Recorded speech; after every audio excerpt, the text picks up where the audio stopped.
I got a really cool warm-up for you that you're going to be able to use in some really interesting musical situations, and it's going to blow people away because most people just don't know this pattern. So check this out.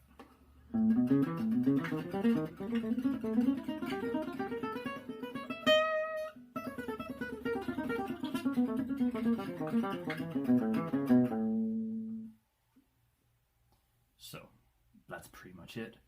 One little shape, we're going to drag it around and we're going to put it in some interesting places. So I'm going to explain what I'm playing first, and then I'll explain how can we use that weird sound.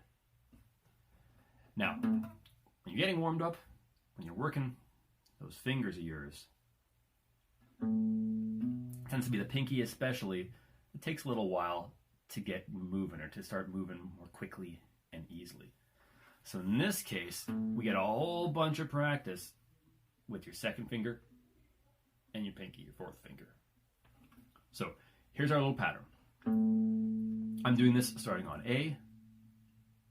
So I'm going to go 5, 7 on the 6th string, and then 4, 7 on the 5th string. There we go.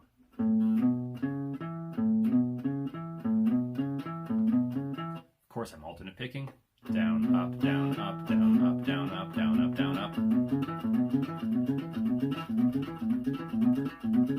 You can also see I'm trying not to move my hand very much. When my students start out, especially young students, there you go.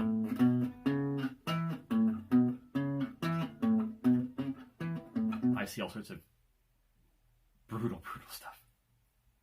So one of the coolest things you can do is to try and keep those fingers as stable as possible, especially your pinky. If it's hiding down here all the time, fight with it, right? Eventually, it's going to cooperate. So keep bringing it back, slow things down, and concentrate on keeping it in place. It's one of the most useful things that you can learn.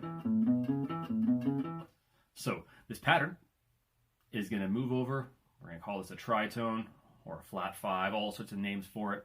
Doesn't even matter for now, but we're going to go to the next string and the next fret. So I'm going to go to fret number 6 with my middle finger again on the 5th string. Same little shape. And then same thing, down towards the floor 1 string and over 1 fret.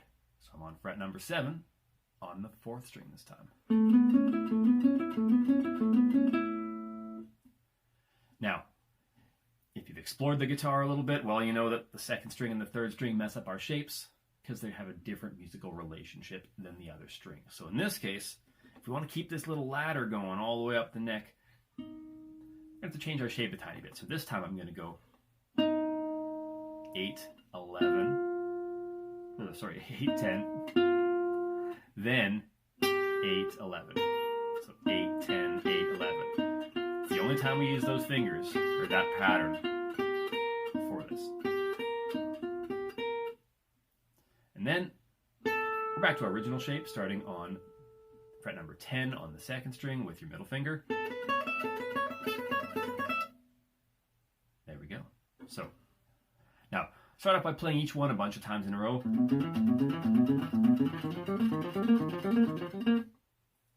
Eventually, you can play them once if you want.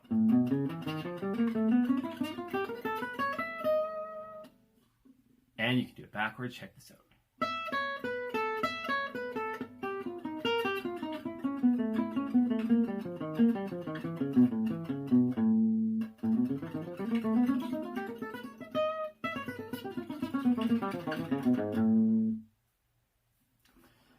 Now, the coolest place you can use this is on a dominant 7th chord. So let's say an A7 in this case. If you have an A7, even in your blues, if you want to sneak it in there, you can do that. That would also potentially work on a major chord. Now, whether it'll sound great or not, well, try it out. Your ears will tell you if it works. If I would.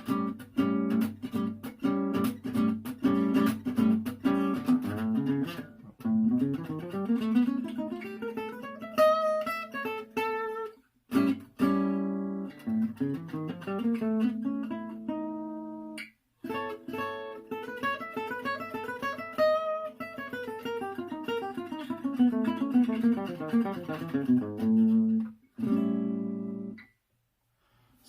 that's where I'd usually use it, dominant 7th chord. And it has some really cool, interesting little tensions in there that are going to give your playing some character. I think I even heard this in a Metallica song somewhere. It might have been